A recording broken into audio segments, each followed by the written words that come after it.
I do not ever want to see Lieutenant Mike again as long as I live. It's a big department. There's over 500 men. I've never seen you before. I don't want to see you again. But I do. Not more than a couple of weeks had gone by, and I'm coming out of lineup one night.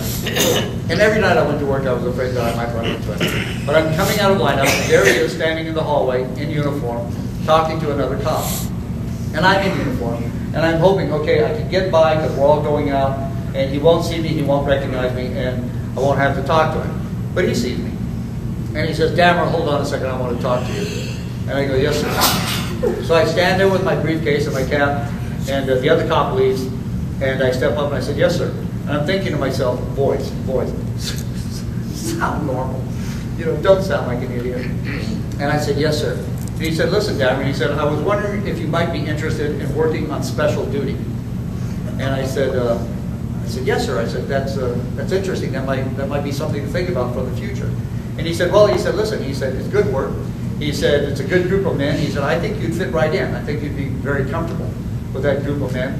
And he said, if you're interested in it, he says, I can get you transferred into a special duty. And I said, yes, sir. I said, that's great. That'd be nice. I'd appreciate that.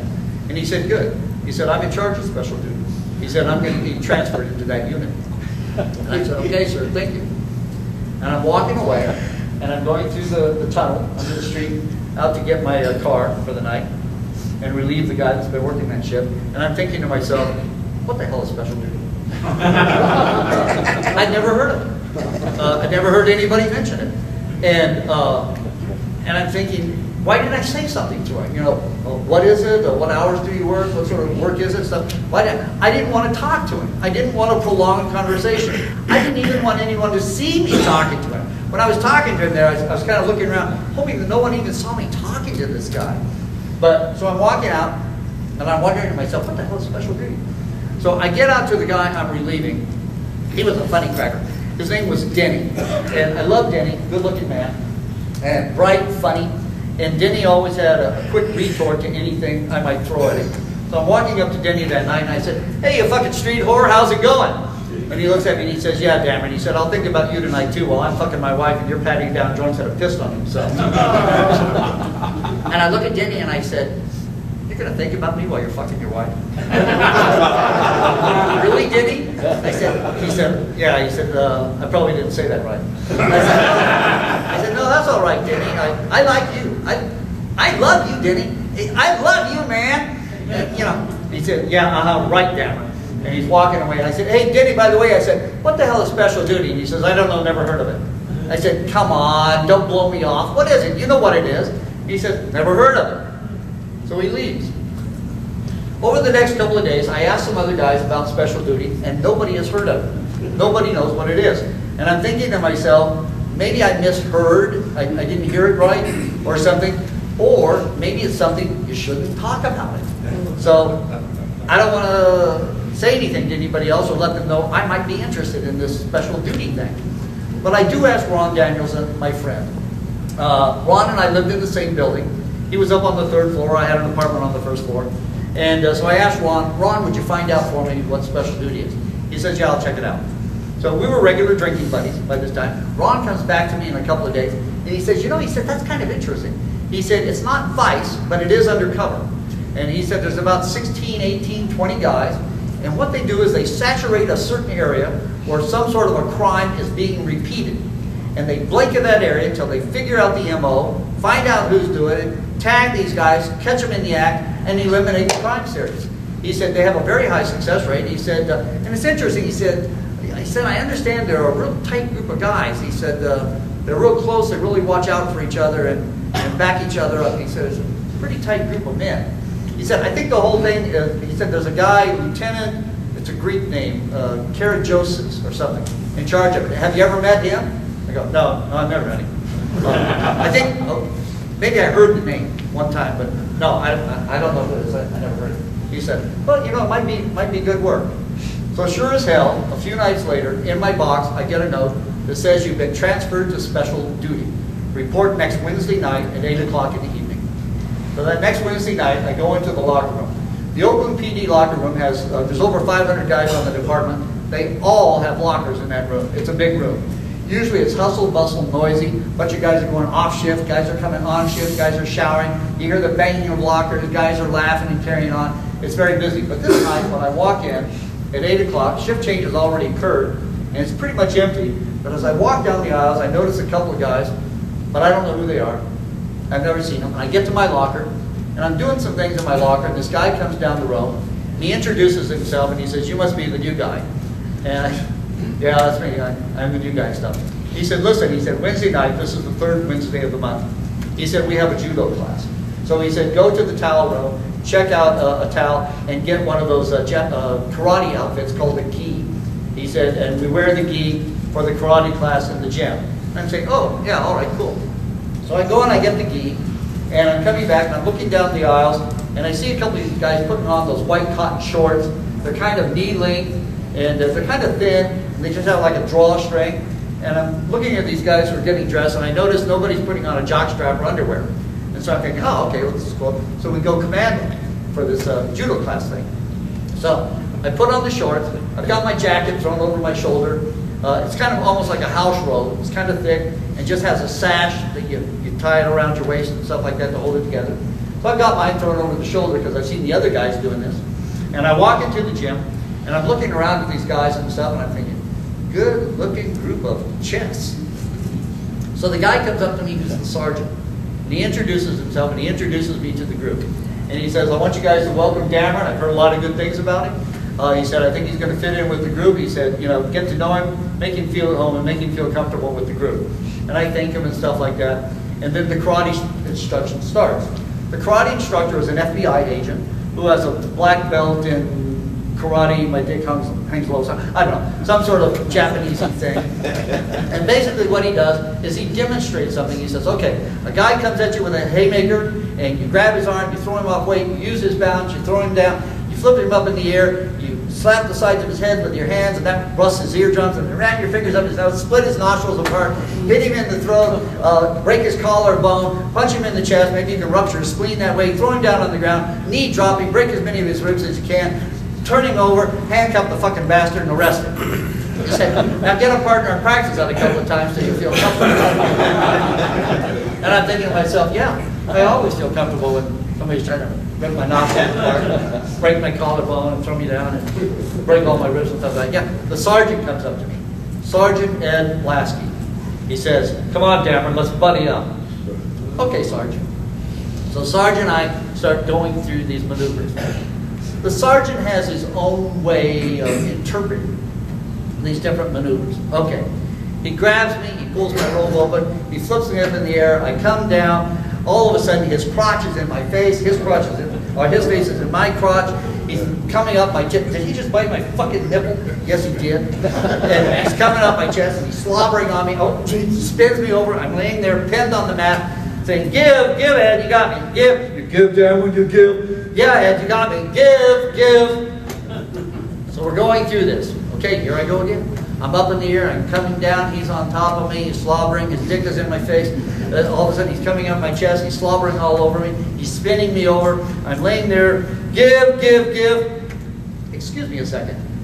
Is that his stiff dick pressed against the cheeks of my ass? Yes, I think it is. And I'm laying there and I'm thinking to myself, why don't you just pull down my pants, pull out your dick, and butt fuck me right here on this mat in front of these other guys, because that's just about what the fuck you're doing. So I flip over there and I'm laying there, my robe is open, I'm looking up at the sergeant. He's already got his robe off. His stiffy is making a tent out of the front of those cotton shorts. And he holds down his hand, says, give me your hand, Damron. I put up my hand, jerks me up, wraps his arms around me, gives me a big bear hug, kisses me on the neck, and says, good fucking workout, Damron. I go, oh yeah, I've been thinking to myself, I'm having a flashback. Remember Lieutenant Lewis and the warning about the big muscular queer? They could throw me up against the wall and beat the shit out of me?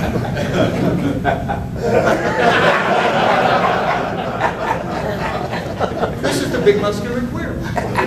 But he didn't tell me that the queer was going to be my sergeant, and he was going to butt fuck me in the gym in front of 20 other men. Okay, you guys, that's it. Let's hit the showers. We've got 10, 15 minutes. Meet you in lineup, and we're going to go from there. Good workout, you guys. What happened that night in that shower is in the book. If you read it, you may think it's funny. I did not. I thought it was disturbing, upsetting. I was a little bit pissed. And I did not ever look forward to wanting to shower with those guys again. But it's in the book. Okay. Not everything in the book is, it's not a boner book. Everything in it is not funny. There's a lot of stuff in the book that is dead serious. But I tried to put things in there that you've never read before, never seen before on TV. There were a couple of chapters in that book that were very difficult for me to write because of the emotional content in the book. I was very, very fortunate. I got started writing my book because I knew a woman named Barbara Parker, who's a mystery writer in Florida. Barbara has written 16 books, many of which have been made into movies and films. Barbara and I used to talk all the time. She loved my stories and actually used some of the things I told her in some of her own books and stuff. But she always told me, Will, you got to write your own book. And I said, yeah, Barbara, you know, someday I will. Well, when I finally did start writing my book, I was dead serious about it. I worked every morning from early in the morning until like 1 or 2 in the afternoon when I'd stop to eat, go to the gym. And I would send away the material each day to Barbara. In 8 months, I wrote over 900 pages. Barbara at that time stopped and she said, Will, that's enough. She said, we've got more than enough material for our first book, second book, third book. She said, so we're going to start editing it down. Well, I had these 2 chapters in particular that I knew were going to be very difficult for me to write emotionally.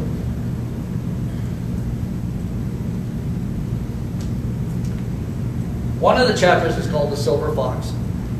I wrote it in a single setting. I sat there, I typed it all out. When I was done with that chapter, my heart was beating. I was crying. And I sent it away to Barbara. The second chapter that was very, very difficult for me is called John Fry. John Fry was a young...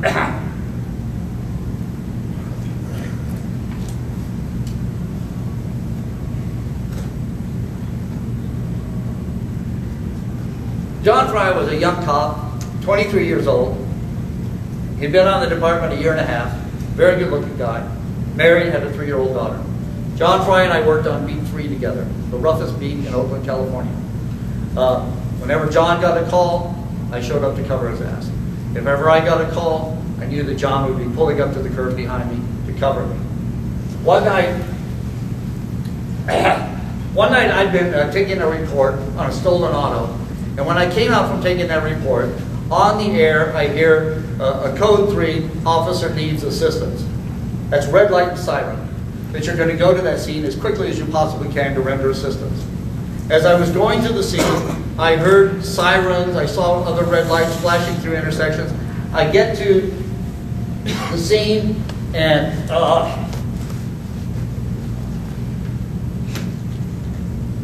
this isn't usually that hard for me. I walk up, John is laying on the sidewalk, dead.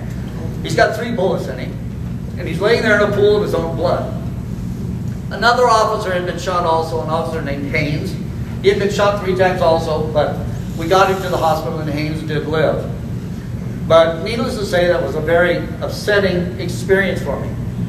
John Fry had been shot by Huey Newton, the head of the Hells Angels. Now, a lot of times when I talk to guys about that time in history and stuff, and I say, you know, do you know the name of Huey Newton, the Hells Angels? And people go, oh yeah, I remember that name. I remember that stuff. And I always say, do you know the name of the young cop he killed? Nobody does. His name was John Fry. So, when I finished writing that chapter, I hit the send button, and it went away to Barbara. Barbara calls me the next day. Now, usually I never talk to Barbara about the work. The few times I had talked to her, I said, Barbara, can you give me any ideas on how I'm doing, you know, character or point of reference or, you know, any writing techniques?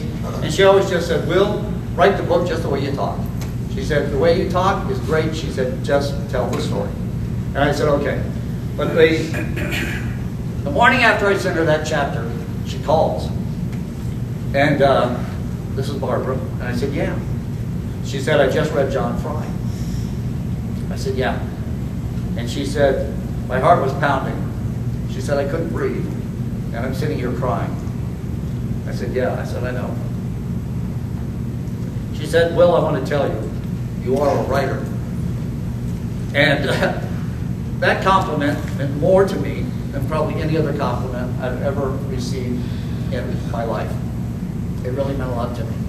By the way, in the editing of that book, those 2 chapters, The Silver Fox and John Fry, not a word in either one of those chapters was ever changed from the morning that I sat there and I wrote them out. Gentlemen, I've had the opportunity to speak to different groups over the last year. I spoke to one group one day, and I knew that it was a group of about 80 men, and I knew out of that group that about 15 of them had read the book because it had been advertised in advance. And when I finished talking to the group and everything, I asked the guys, I said, you know, if you've read my book, could you raise your hand and let me know about how many guys in here have read the book? And about 15 guys raised their hands. And I said, would you guys do me a favor and stand up for a minute? And those 15 guys stood up in the room. And I said, first of all, let me tell you, those are the best 15 looking men in this room. And then I said, gentlemen, I said, I want to ask you a question if I could.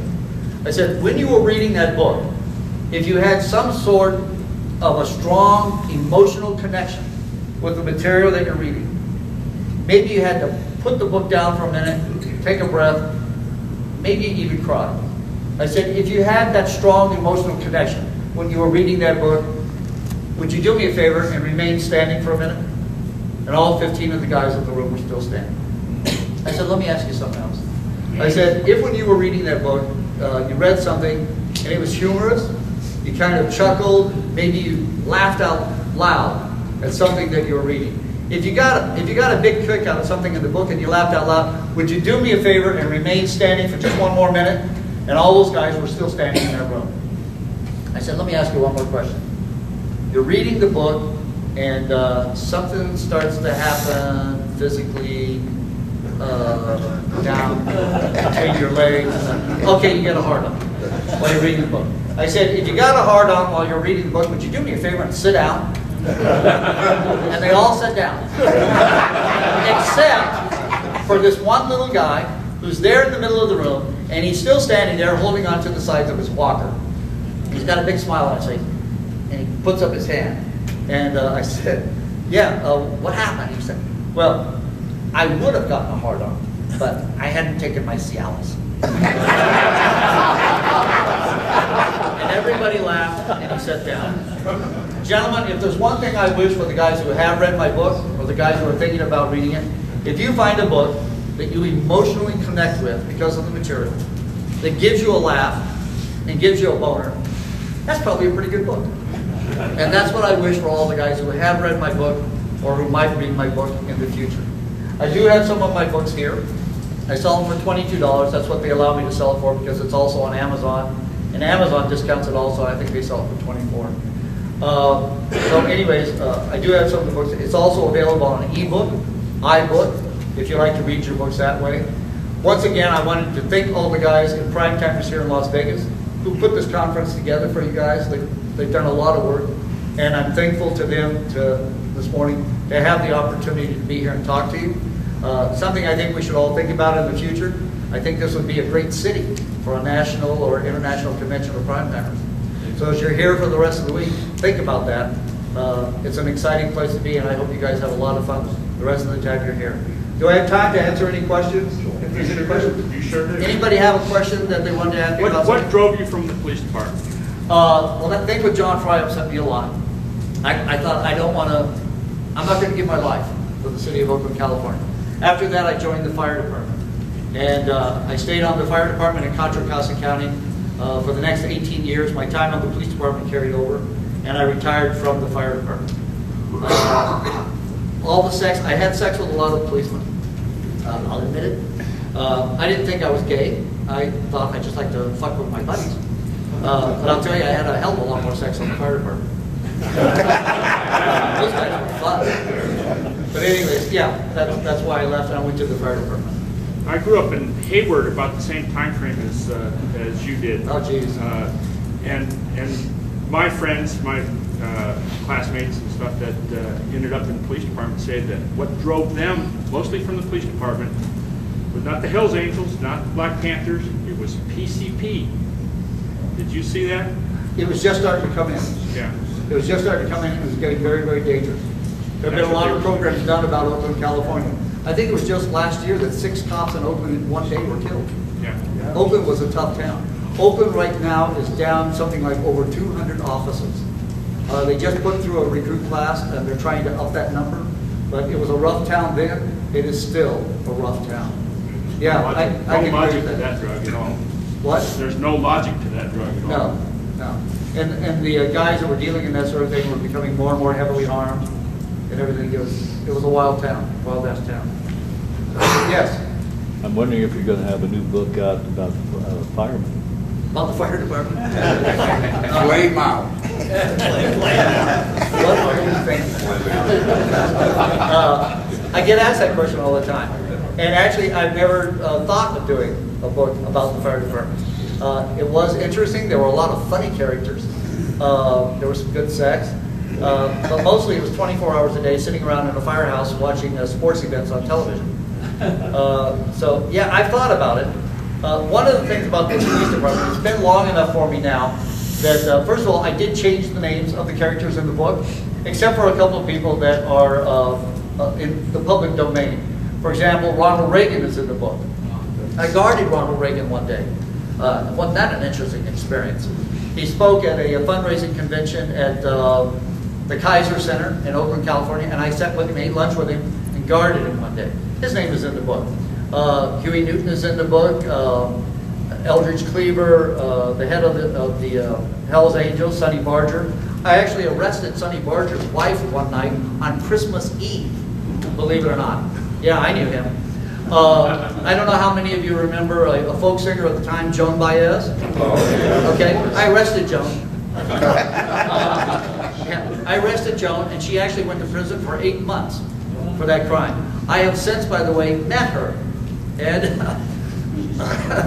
I told her the story and my perspective and stuff like that. She got up, she gave me a big hug and a kiss, and she said, "I want to thank you for telling me." And so, yeah. But there are names like that are in the book. The name Ron Danielson is one of the actual names of the real character. I would love to meet Ron again sometime, and that's why I left his name in the book, and there's certainly nothing derogatory about him in the book. A lot of the other guys that I talk about in the book, on the Oakland Police Department, a lot of guys had nicknames. And I worked with a guy that I think assigned every nickname on the Oakland Police Department. So a lot of the guys, when I talk about them, I refer to them by nickname. There's a guy named Millimeter, Fuck Buddy. I mean, there's all these different names. And so I use the nicknames a lot. But it's been long enough on the Oakland Police Department that a lot of, I mean, all those guys are retired. And probably, because I was so young at the time, probably a lot of them are dead. Whereas the fire department is more recent, and if I were to write about that at this time, more guys would be able to put 2 and 2 together. So I've refrained from doing that. But I do have more than enough material to write a couple more books about the police department if I decide to do that. So, any other questions? Do you take credit cards? No, I don't have the facility to take a credit card. Okay. So, it's also available on Amazon or your ebook. But if anybody wants me to sign a copy today, to yourself or to a friend or something like that, might be a nice souvenir from the conference. But once again, I want to thank Pete and a lot of the other guys that have put this conference together for us. I really consider it a privilege to be here this morning and talk to you. And you've been a great audience. And I want to thank you very, very much. Thank you.